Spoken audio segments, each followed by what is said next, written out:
Well, good morning, everyone, and welcome to today's panel on succession planning. My name is Abbey Bemis. I'm the Chief Operating Officer of Payne, Nickles and Company. We are a full-service business advisory and accounting firm serving closely held businesses in North Central Ohio. This is a topic that is near and dear to our hearts, as many of the panelists who are business advisors can attest to. Very important. We always wish we had connected with a business owner earlier, usually. And so I'm really grateful to RISE for putting on this event. Our host today is RISE, the Regional Incubator for Sustainability and Entrepreneurship.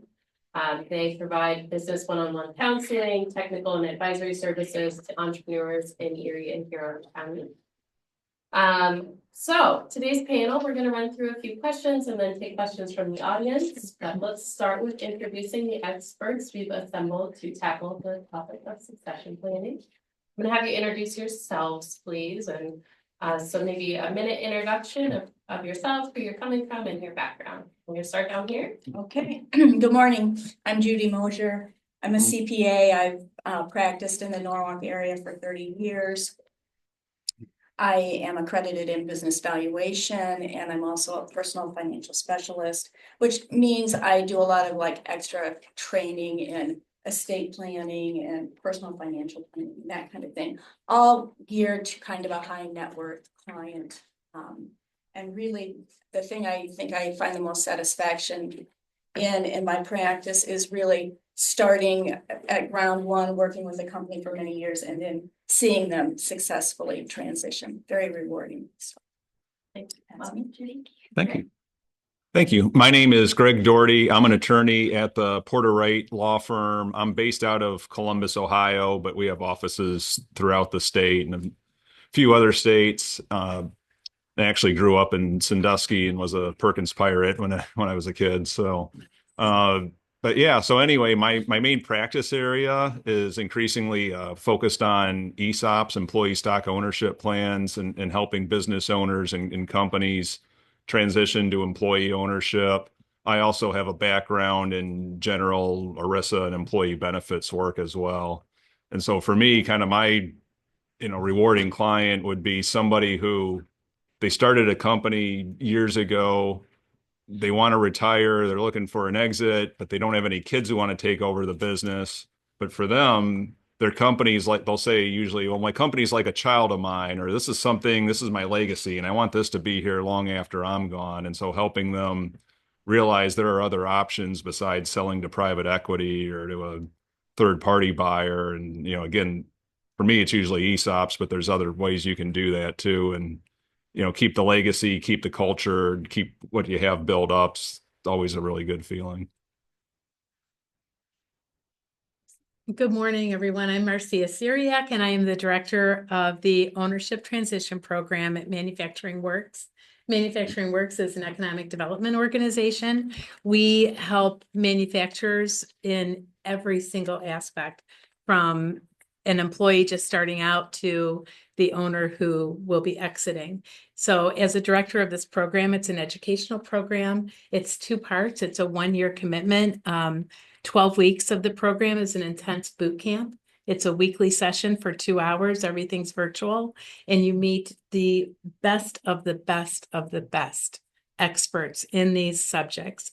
And I will be happy to send you the curriculum so you could take a look at that. So after that 12-week, you're, drinking from the fire hose, and then it becomes an 8-month program after that with monthly sessions. So we told you what you need to do, and over those 8 months, we teach you how to do it. We actually walk you through the things of creating a SIM, a data room, doing all the things, and being a prepared seller.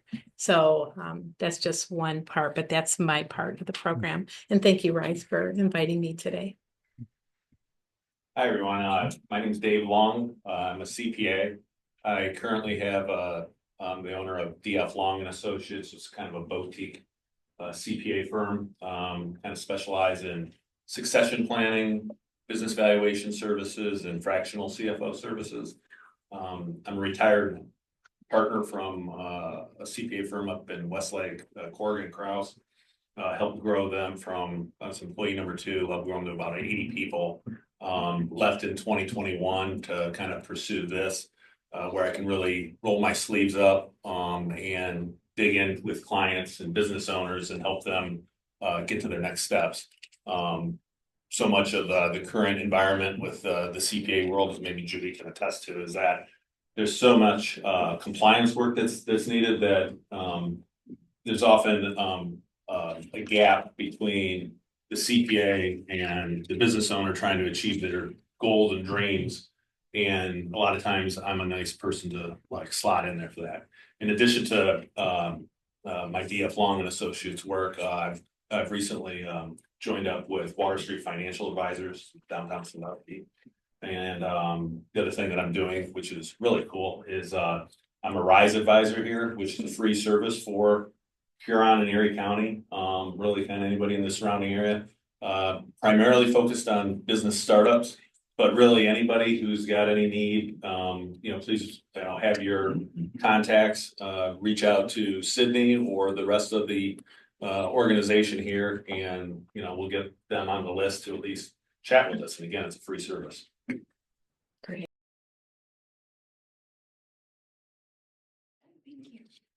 Well, lots of expertise, and I'm sure lots of stories that we could tell this morning. So let's dig right in. But let's start with the basics. So help us define succession planning. Why is it important for business owners? Dave, I'm gonna start down with you. All right, great. There's an old saying that I heard once, and I've never invented any sayings on my own, I don't think. But the saying that the day you start a business, get into business, the day you should be thinking about exiting your business. And it's like, wow, man, I just started my business. Why would I now start thinking about exiting, right? Well, if you're constantly thinking about, well, what is going to make my business more attractive and ready to sell someday, and you continually are thinking about that over and over and over, eventually it's like you just built something that, wait a minute, it's attractive to the outside world. Somebody's going to want to buy this. And is the business itself ready? Not just the business, are you the business owner ready? With the ultimate goal in mind that, hey, eventually we want to monetize this asset that this business owner has started and grown. So, to me, that's really the goal and what we're all trying to accomplish when we're talking about business succession plan. Greg, anything that you would add? What comes to your mind when I say succession planning? Yeah, I think there's like several different factors. So there's the business succession plan, but then there's also the personal succession plan. So what does life look like for you after you exit the business? Whether is it retirement, or is it you're going to start another project? The leadership team, what's the succession plan for that? So like what's your personal exit, but then who's taking over the business? Do your customers and suppliers and vendors, other partners, are they familiar with those people? How do you acclimate them to the business? And then again, just who are the stakeholders? Like this succession plan, it's a pretty broad concept. Judy, anything to add? Sure, if it's okay. So when you're thinking about, when you own your company and you're in a position where you're thinking about transitioning out of that company, and by the way, 67% of manufacturing owners over the next 5 to 7 years will transition. Wrap your mind around that for a minute. And of that 67%, if 10% were prepared, I think that would be even a high estimate, which is so sad. But when you're thinking about succession planning, you're going to want to also consider your emotional quotient as well. You need to think about what your life is going to be like after that's over with. You need to also figure out who is a good buyer for your company. It needs to be a good fit for you. And if you have a culture where you care about your employees and you care about your legacy, those are all things you have to consider. So being prepared is the absolute best thing you can do for yourself, your family, your employees, your friends, and just your life. Figure it out.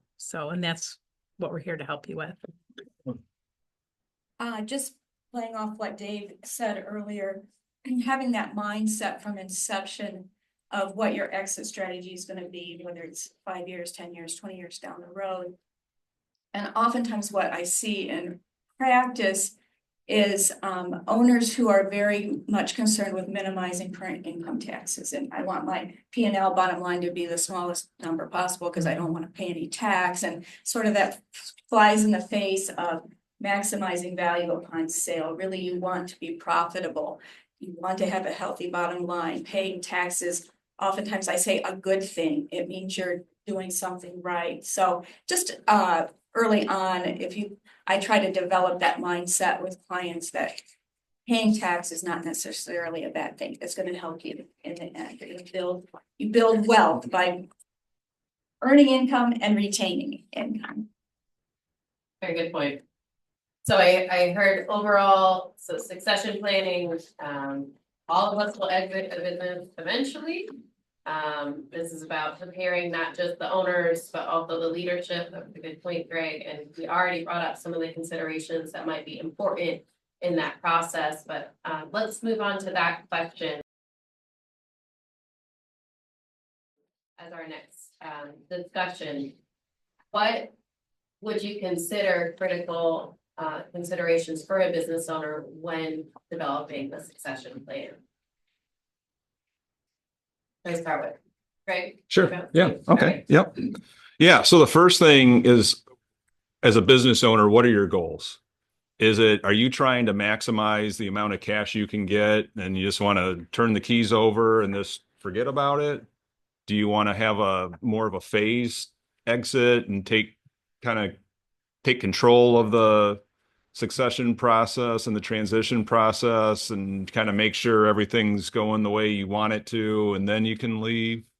Do you have kids or family members and say, well, I also want to, kind of to Judy's point, maybe I'm going to pay taxes, but if there's a tax efficient way, maybe not eliminate taxes, but like an efficient way to transfer wealth.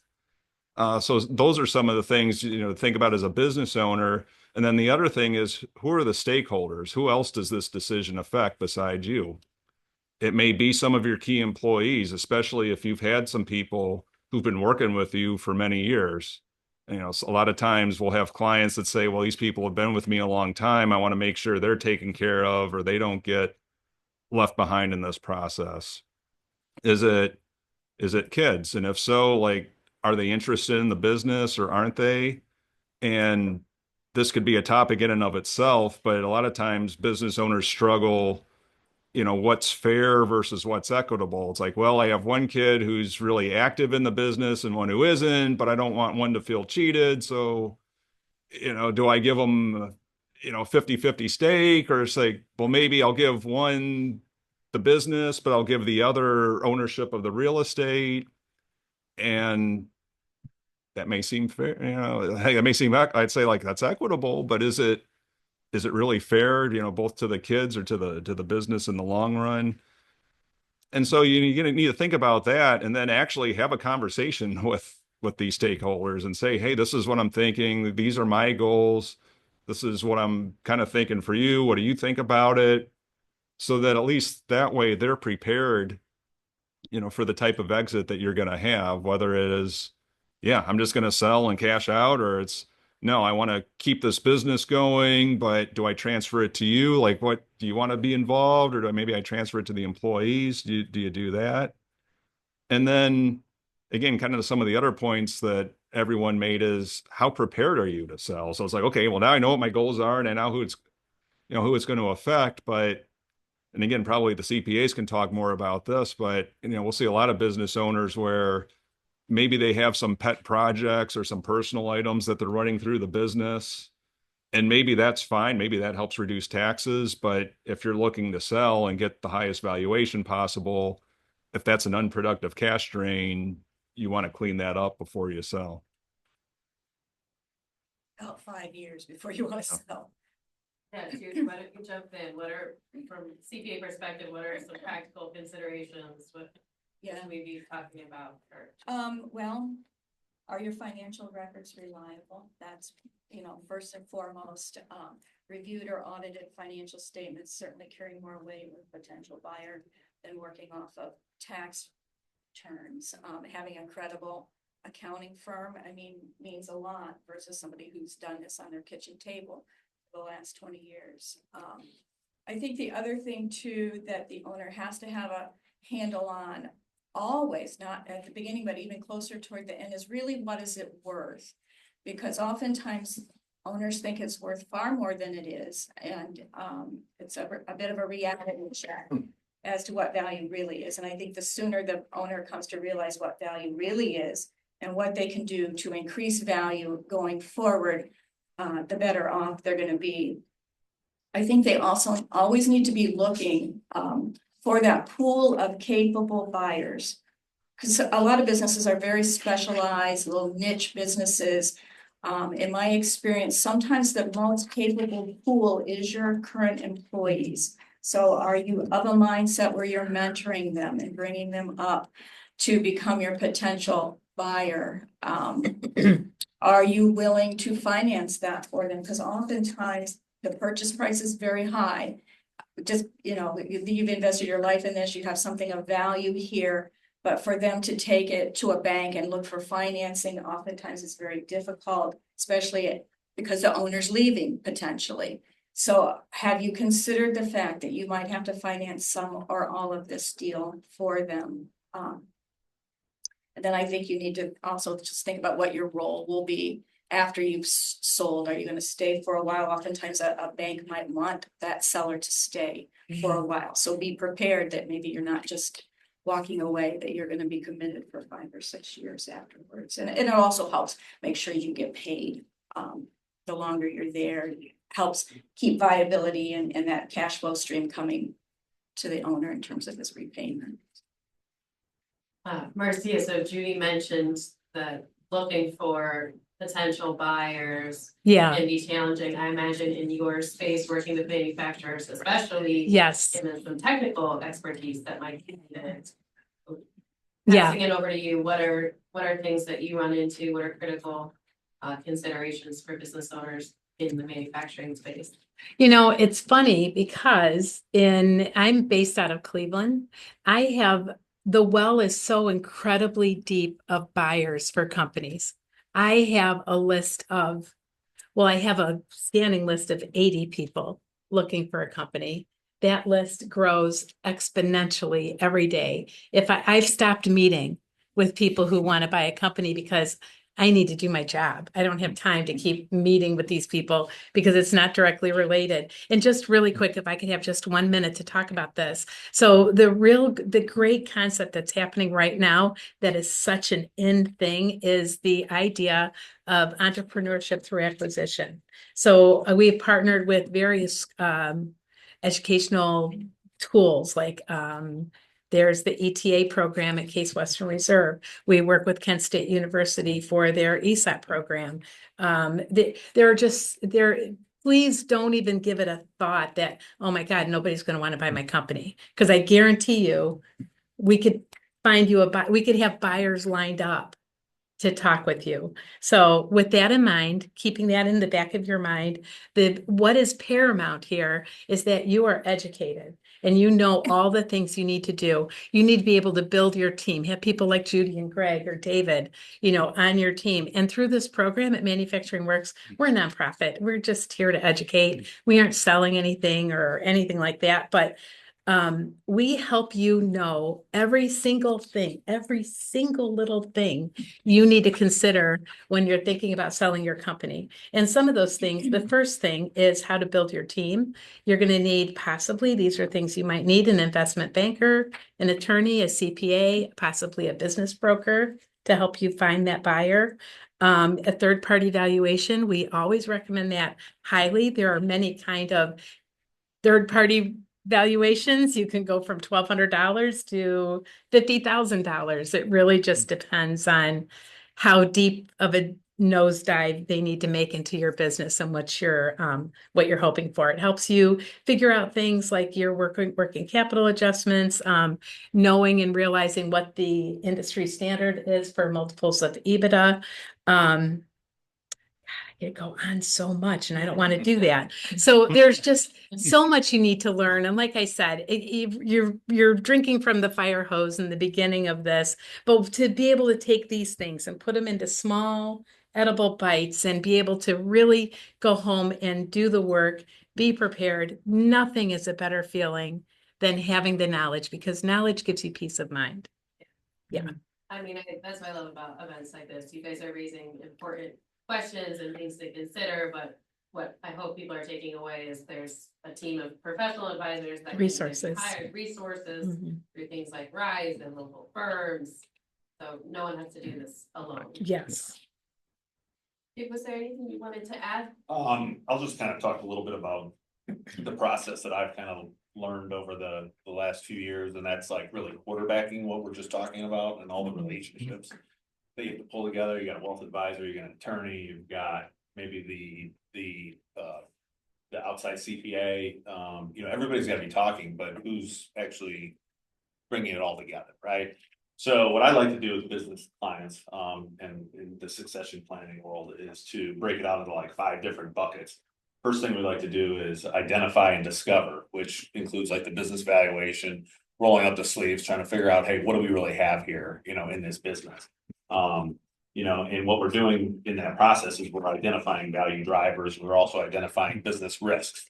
Okay. So we sit back, we meet with the business owner. Oftentimes, like I think it was Greg said, yeah, they're surprised on the value that maybe we come up with. And then we dive into those and say, how can we protect what we currently have? Do we need an employee handbook? Do we need to, increase our insurance? Do we need, just what is it? Is all the knowledge siloed in that business owner's head? And how do we pull it out? Do we need to hire somebody to relieve him or her of some of their duties? So we need to protect. That's stage 2. Stage 3, we need to build. Okay, how are we going to grow this company? Do we need to bring on somebody? Do we have to get what is it that we need to do to like, hey, make this business more attractive? Finally, at some point, when we get done with that, and this might be years, well, we got to talk about, hey, are we going to try to now harvest the money that's sitting within this entity? Are we going to sell it? Are we going to transfer it to our next generation? What are we going to do? And then finally, the 5th stage is really the management of not just the business and that one big asset to that business owner, but it's everything else. It's the other, I almost like to say like the other 2 legs, which is the personal assets of that business owner, like who's making sure that they are incorporated with the actual business itself. Everybody has something outside of their own business. A lot of times there's multiple businesses. And then the 3rd leg of that is also then their personal, being. What are they going to do when they finally exit this? And it's surprising. Greg, I'm probably sure you've had a couple deals that have gone all the way up to the very end, and business owner just walked away and said, "Hey, I don't know what I'm going to do next week." After That's this happens, right? That is so common. Were they really ready? Yeah, is the point. Yeah. The business might be ready, but were they really ready? And so it's diving into all those different buckets that, I think is critical, and somebody needs to kind of quarterback that role. Can I add something? One of the things that we have found is also one of the most important things is that the business owner can stay anonymous. So you don't want your customers, your employees, your suppliers or vendors finding out that you're thinking about shutting down, selling, or closing, or transitioning. So that is something that we hold very high. And just so you know, and just like everyone here, your accountant and attorney, that they're whatever the word is. What's the word? Confidential. Yeah. Confidential. Privileged, Yes, confidential. privileged, Yeah. confidential. Just know that in this course, we do that. We don't give out last names. But I think that's so important to know that Yes. you can inquire without freaking people out, Yeah. right? Because scary. So lots to think about. We heard about the need to identify successors, and we've talked a lot about evaluating readiness, evaluating value itself, Mhm. and then some practical considerations, financial, legal, etc. So you all have done this, you've helped people consider these factors, and then you've helped try to facilitate succession transfer. what are some challenges that you frequently encounter? Hands up, ready to. Yeah, because to me, this is so eye-opening. There are 5 things that can happen in your life as a business owner that will make you immediately have to do something. So it's death, disability, divorce, disagreement, and distress. And you are going to get out of your business one way or the other. If it's feet first or head first, you're going out of your business someday. So especially what David was talking about, the longer runway you could give yourself to get you prepared to get that bottom line, that multiple of EBITDA, that financial freedom that you're looking for from all your years of hard work, the better you could prepare, like I said, the longer runway you could give yourself before this stuff happens. Like David was saying, that the day you buy is the day you need to think about selling. Go on your own terms. Don't make life hand you the gauntlet. What else have you all seen? How do we know when it's the right time to be Well, selling? I think there's a fallacy out there that a business owner really has the opportunity to like really dictate, like, hey, at 65, I'm gonna sell my business.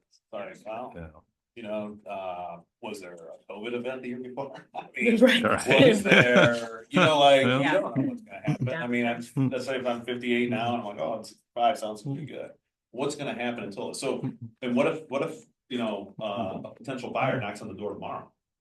And it's a great offer, and it's a great match. Well, I was gonna do all these things in the next 5 years to improve. It's like, well, why didn't you do those things the previous 5 to maybe, monetize and get a higher number here today?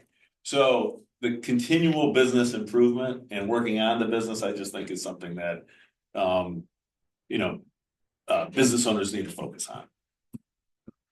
I think this goes to Judy's comment about, having at least 5 years of, cleaning up the financial statements, because, a lot of times, like, business valuations are kind of based on the projected cash flows or profitability, but, to some extent you're relying on the historical financial statements. And so if you've got at least 2 or 3 years of growth and profitability, that makes it a lot easier to say, yes, this growth will continue. But if it's been kind of choppy, but then it's like, oh, but I've done these things and now my growth will, and the growth pattern looks like a hockey stick, the potential buyer might say, wait a minute, is that, really, really the right thing to do? So that's why all of us are kind of harping on start now, prepare ahead of time, and then get your financials in order so you do have a good story to tell in the future about that. Judy, it might be helpful. Could you pause for a second? Could you tell the group a little bit about a third-party valuation? Sure. How that? Sure. Valuation is just a kind of a little specialty niche area where you're looking at a company's past performance and also really thinking about future performance. If we have good management projections that we can use to determine value, that's great. But in the real world that I live in, not too many people have real good projections. So we're always using historical for the most part.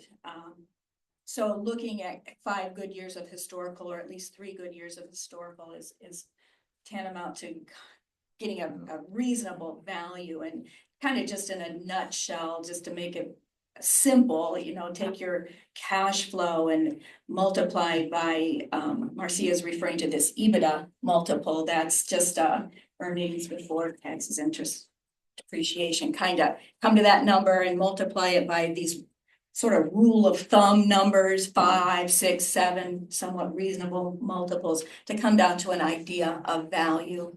Subtract off your debt and maybe have some non-operating assets that you can throw in there. But that's one way of looking at value. As a valuation professional, though, we're really, especially if we're working with the IRS, need to look at it from 3 different methods. We're going to kind of look at it from a fair market value of just what your balance sheet looked like and step up all the assets to fair market value. That's important if you're a real estate company. A lot of times you're going to might not be real profitable in the real estate, think Donald Trump, not bottom line, but you have a lot of assets and you're gonna mark those up to fair market value, and that's gonna be your determination of value. The other way the IRS likes us to look at value is comparables. What's a company that's similar to yours traded for in a real transaction? That's an indicator of value. So as I wear the valuation hat, I'm looking at 3 different methods of value and trying to come to one that's reasonable, and theoretically they all sort of should end up at sort of the same spot, and that gives you a more fuzzy feeling that I'm on target value, because it's very subjective. Anybody who works in the valuation world, you know, it's somewhat subjective. Going into a divorce situation, each spouse has a valuation professional, and one says it's this and one says it's this. So a lot of subjectivity in there, but our goal when we're selling businesses is really to get to you know, a sanity check of what are the profits going to be able to enable the buyer to pay for the business, because that's how they're going to pay for it. They're going to pay for it with future profits. So really looking at those future profits and doing a reasonableness check can, over a 5-year period, because those profits pay for that company. That kind of gives us a feel that we're in the right ballpark. That 5 number has come up a few times, so at a minimum, thinking timeline wise, Yeah. 5 years. And one of the other things I just have encountered in my practice is lots of successful business owners who ride that razor's edge of when to sell, when to let go. You know, they have a great income stream, they're making a lot of money, but they have this second generation of employees or family who are ready to take over and run that company. But yet this older generation isn't ready to let go. It's a little scary. I mean, I don't want to give up my big salary and, you know, what am I going to do? But they have to let go because it is discouraging for the younger generation who is sitting there chomping at the bit, wanting to take over. You'll lose those people. They'll leave, they'll go elsewhere. So a lot of it is, I don't know, I find it's like counseling. You know, I'm a mental health professional in some ways, and getting people ready and prepared to be able to make this transition. That's actually one of the nice things about ESOPs, because with the buyer in an ESOP is a trustee of a trust, and he's a financial investor. He doesn't have his own management team or anybody like that. So with an ESOP, the buyer actually wants the seller to stay involved in the business for usually like 2 or 3 years afterwards, or if they don't want to be an officer and actively managing the business, at least be on the board. And so one of the nice selling points with the ESOP is you don't have to give this up right away. In fact, we want you to stick around, help with the transition.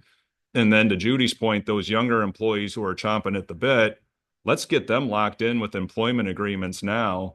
And then maybe we give you a 2 or 3 year employment agreement, but kind of with an understanding that you'll start to let go after a year or so and make sure that everything's still running smoothly. And then again, maybe you take more of a board role instead of an active officer management role, and you let these younger people, you know, who've been with you for a long time, now they get to take over, and not being forced out. Because a lot of times they'll say, okay, yes, I want the 3 year employment agreement. But then usually after 1 year, they're like, oh, everything's good. It's still it's still my company, even though I don't have to do anything. So that's a nice way to kind of approach the exit plan. I wanted to ask you something about the 5 times multiple. So just as the non-math guy here, so you're saying, like, as a rule of thumb, like take 5 times cash flow roughly is back of the envelope valuation calculation.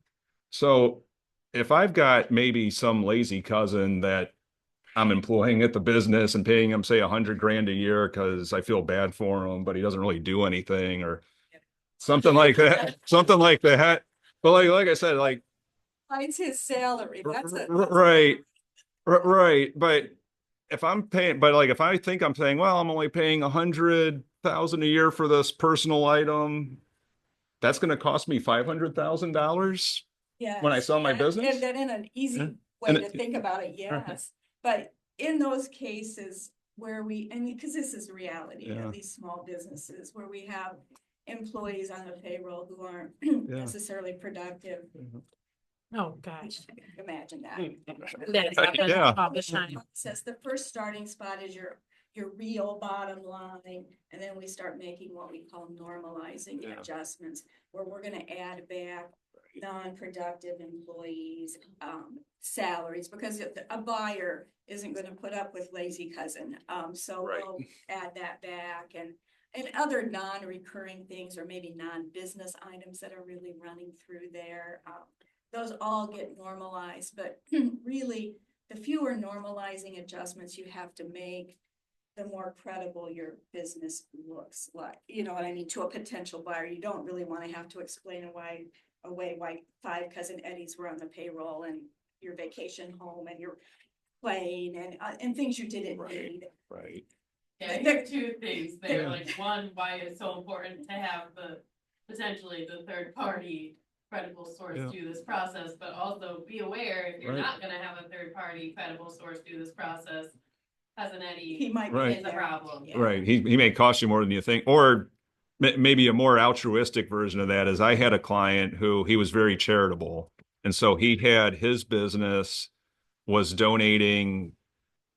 Basically, he was tithing through his business, but he also did it personally, but he was tithing through his business, part to the church and part to other community service organizations. But then when he went to sell his business, we said, again, this is a 5 times multiple. So what you're contributing every year, multiply that by 5, and that's going to reduce your sales price by that much. And so then the question is, do you want to keep doing that? And maybe you do. Hey, you've been in business for over 40 years. Like maybe we don't upset the apple cart, or maybe there's something to what you're doing. Or do you take it out of the business? You get a higher sales price, and then maybe you work with a wealth advisor and you can make these contributions outside of the business. Is it really fair? Like maybe for you to contribute through the business was the right thing to do, but to the next generation, is that how they want to run it? And again, that's why I keep saying you need to have a conversation with, all sorts of people in this process. Yeah, a lot of things change. A lot of things change when the business changes hands. But I think what we need to do is bring it back to, I've had companies that have gone through the ownership transition program and they sold their company within a year. So don't think because you're 72 and you don't want to be 77 when you finally walk away. You can do this. You can do this. We're just making recommendations of a way to do it where it's not so incredibly stressful. And just so you know, I don't want everybody to be like, oh my God, I got it. You don't. Right. You don't. Yeah. Whoa. Right. No, that's a very good point.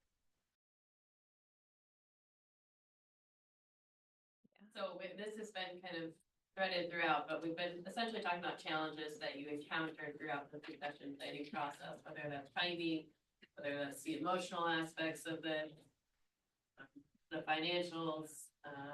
What else do you guys want to think about or make people aware of when we talk about challenges that business owners might run into during the succession planning process? I'll go on this one. It's a good transition from what we just got done talking about with, yeah, it's great if you have a 5-year plan or at least, 5-year runway, but if you don't, what happens? The whole issue there is that business owners often, they get working in their business, they show up, right? They're worried about, what the orders are today. They're worried about, who didn't show up for work? How are we going to get these parts out? I've got the stack this high of quoting that I got to get out, or my team has to get out. They're all worried about like what they have to do today, or maybe next week. Hey, are we going to have the inventory in hand for next week's production? But they very seldom take a step back because it's not fun, it's not sexy to say, wait a minute, what is my 1, 3, 5-year plans? How am I gonna? They're not working on the business. They're always just focused on being in the business. And why are they not working on their business? Why don't they have a board of directors? Why don't they have, that quarterback that is pulling all these different people together? Why? Because they don't know that resources exist. And that's why you guys, as our centers of influence, you need to should be at least having that conversation with your clients when you're meeting with them. You know, and if they need a hand, that's what organizations like Rise are for. So yeah, just keep us in mind. Yeah, and to Dave's point, I'd say inertia, especially when times are going well. A lot of business owners will say, "Oh, I'm so busy, and we've got all these orders, and we can't keep up." And like, I'll think about it later. I'll think about it later. That's not always the most fun conversation to actually start to actually envision what the end is like. And at Dave's point, I don't have any of my own sayings either, but if I have a saying, it's ideas don't move people, events do.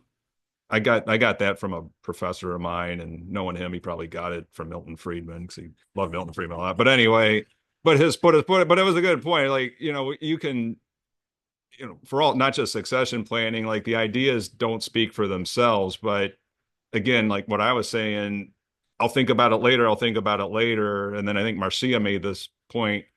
Oh, but now I have a heart attack or I have a health scare. That's what's ultimately gonna kind of say, okay, now I really do need to think about it. Or we saw this in the 08, 09 recession. We saw this during COVID. Like, hey, there were some good years. And I think in these better economic environments, you probably don't have to wait 5 years. You can find a more eager buyer, but then a recession happens or COVID happens and it's harder to value a business. And so then maybe you don't have as many buyers. And I don't know how many clients after things started opening up during COVID were like, I'm exhausted. I want to sell. Or a lot of them I were kind of said, yeah, I know you talked to me like in 2018, 2019. I didn't sell. And I'm sitting at the kitchen table and my wife or my husband saying, I told you should have sold. If you would have sold, you wouldn't be thinking about this. We'd be sitting pretty right now. And now you're worried about your business and a pandemic. And so it's like, I'm exhausted. I had a once in a lifetime recession. I had a once in a lifetime pandemic. So, again, that's kind of like planning ahead. And when things are good, that's really where you have a position of strength to kind of negotiate your exit. I would love to piggyback off of that Yeah. because I have a story of a company, and I've told it before. A company in our manufacturing community, they were closing, and the city of Cleveland, we work directly with the city of Cleveland to help with manufacturing economic impact. So the city of Cleveland called us and said, we understand that this company is closing. It was called Due West in Cleveland. And we went out to the company to find out what was going on. And we met with the two sons who were like my age. So they were in their 60s. And their dad, who was the owner, not giving up his company, their dad just wanted to close the business. And they're like, yeah. And the brothers were like, yeah, we're over it too, So they let their employees go as of January 1st. We got word about this in March. And so all the employees were gone. These two brothers had one other guy and themselves to finish up this 1 million part order. And then they were going to shut it down, but they started piecemealing basically a fire sale of all their equipment. So when we went in there and heard their story, I'm just like, oh my God. I called the guy on my way home, one of the brothers, Dwayne. I called him up and I said, I bet I could find you a buyer. Will you let me bring somebody in? This is going to sound like a happy ending, but there is no happy ending. But I did have a buyer. I talked to the guy. I took him in there. We went in 3 days later, and the potential buyer is talking with the two brothers, and he's explaining to them, what he was looking for. And the brothers were talking about their business. And the buyer says, wow, this is the perfect scenario for us. And then one of the brothers are like, well, I bet I could get the foreman back, and I bet I could get this customer back. And, and the buyer, it was the end of the meeting. 3 hours later, we did the tour, did all the things. He sold his big 2,000-ton press. And I don't know if you guys know that that's a big thing. It's like 12 feet into the ground, and it's like the heart of their business. And anyway, the buyer and I were in the parking lot, and they're like, it's too late.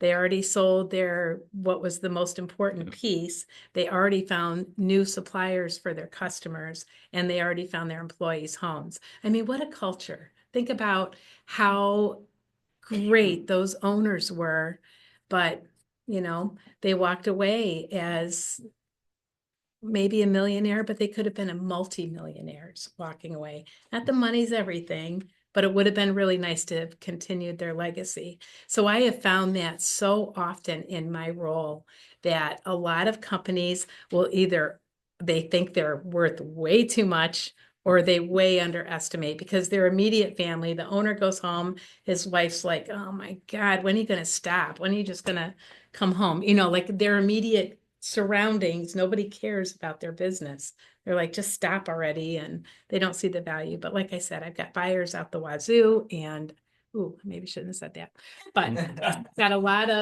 of potential. So just don't give up. Don't give up. Okay, pause us there and make sure that we get any questions that are lingering with the audience with our last couple of minutes here. Ooh.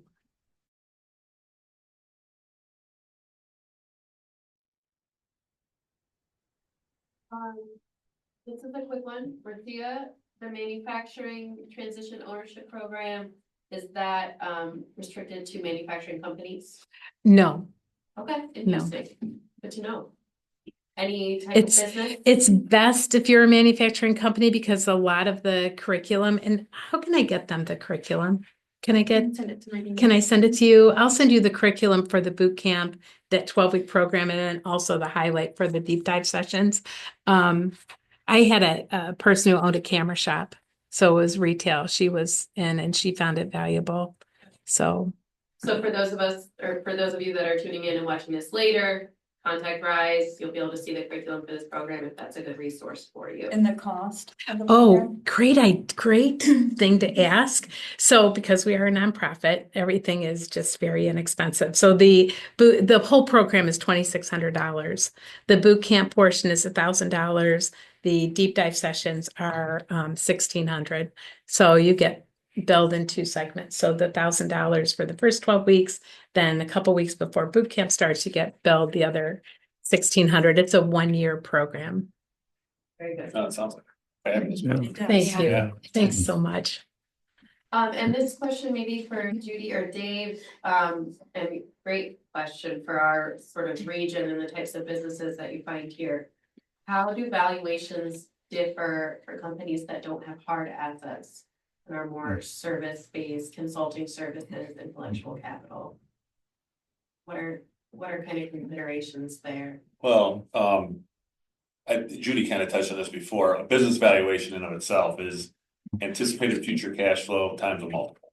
I mean, that's really all it is, right? I mean, if you think about, if you're gonna like buy something, I mean, you're gonna say, well, how risky is it? And, then, what's my cash flow that I'm gonna generate off of it? Now I can, figure out what I'm going to, offer as a purchase price. So when you talk about, any kind of consulting business, non-hard asset type business, how transferable is the knowledge that you have, that your service business has, to a buyer? Is it something that maybe can't even be transferable? Maybe it's all in, that business owner's head. And, I've had business clients where I'm like, hey, what's your succession plan? They're like, this is not transferable. I know everything. I have the personal relationships. I cannot transfer this to my kids. I can't transfer.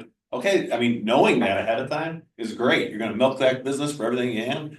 And when, you get tired, you're going to put the I'm closed sign up and walk away. Right. But it's really like the transferability to make sure that the buyer can sustain cash flow. And just to take that a step further, for instance, I don't know exactly what kind of service industry we're talking about, but if it's a medical practice or something like that, typically maybe it's a multiple of revenue, not multiple of bottom line profit, assuming that is not necessarily a specialty where the doc has all the knowledge. You're going to sell to another doctor who's equally capable. So maybe we're just looking at a revenue multiple of some sort, 1 times revenue or 1.5 times revenue or something like that. Oh, I never heard of that. One thing real quick. So I've seen some where if it's like an architect or engineering consulting firm and the culture is good, sometimes the seller's been able to say, we have a very entrepreneurial culture, and the people really are the assets. And so they may be able to get a good amount of value because of that.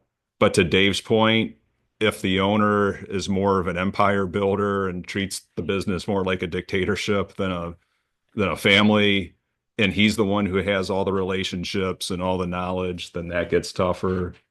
The other challenge I've seen too is, bankers may have an opinion on this, is financing for a service-oriented business that doesn't have hard assets for collateral can sometimes be more of a challenge. Even if the valuation is still favorable, the getting cash financing can be tougher.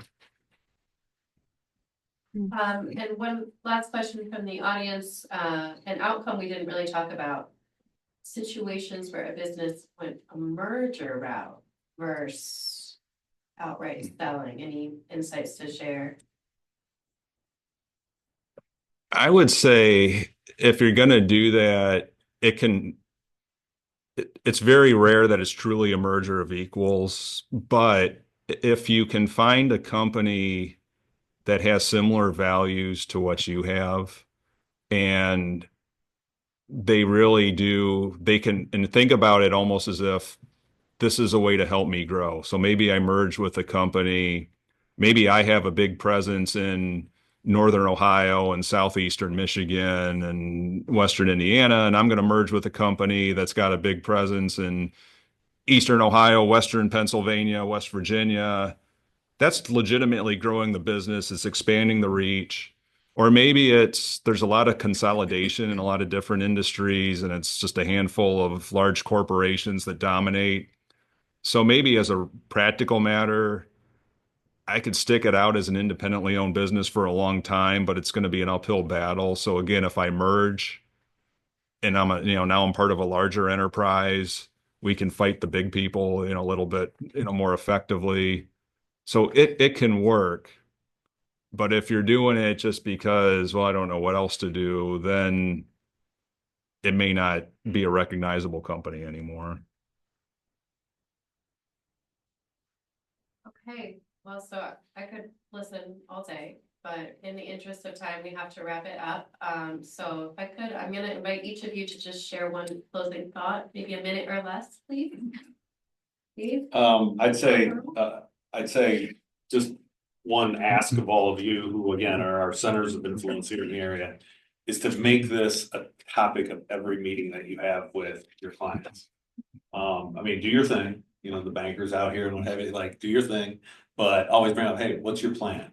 Wait a minute, I'm 35 years old. What do you mean, what's my plan? Well, make it a topic of conversation of what their plan is going to be with each meeting. And I'd say just drive awareness to the fact that people should be thinking about how they're going to, exit someday.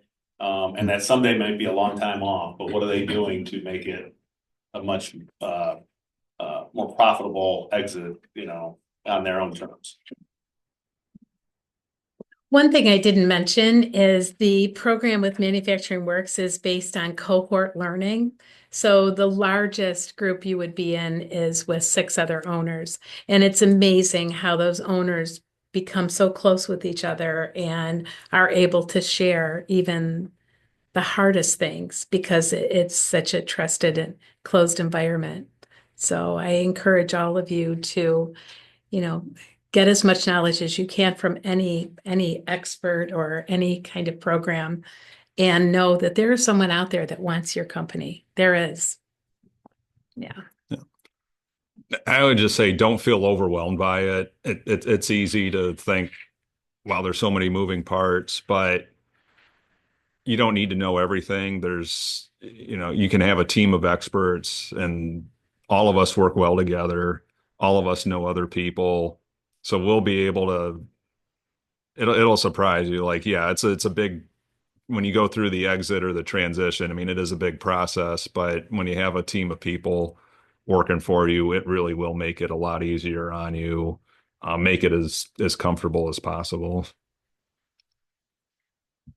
I guess I would just reiterate what Dave said, plant the seed early about the need to plan for this, even if it is a long way down the road. Always be in a continual improvement mode of your business, readying it for sale. Thank you all very Thank you. much. I agree with you, Marcia. It's quite the bench that's available between RIDE and your professional advisors in this region. So thank you for making the time for the panel. Thank you to RISE for hosting us today. If anything, book a RISE appointment.